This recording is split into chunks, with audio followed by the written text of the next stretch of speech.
இன்றைக்கி எக் 65 தான் செய்ய போகிறோம். உப்பு போட்டு கலக்கி எடுத்துக்கலாம். அதை பாத்திரத்தை எண்ணெய் தடவை எடுத்துக்கலாம். பீட் பண்ணி வச்ச முட்டையை சேர்த்துக்கலாம். எக்கை பாயில் பண்ணி எடுத்துக்கலாம். நல்லா வந்துருச்சு.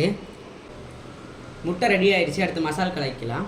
கார்ன்ஃப்ளவர், அரிசி மாவு, மிளகாய் பொடி, மஞ்சத்தூள், உப்பு, இஞ்சி பூண்டு பேஸ்ட்டு எல்லாத்தையும் மிக்ஸ் பண்ணி எடுத்துக்கலாம்.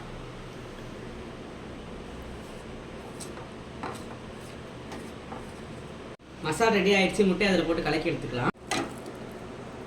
முட்டை எண்ணெய் நல்லா காஞ்சிடுச்சு. நம்ம முட்டையை பொரிச்சு எடுத்துக்கலாம்.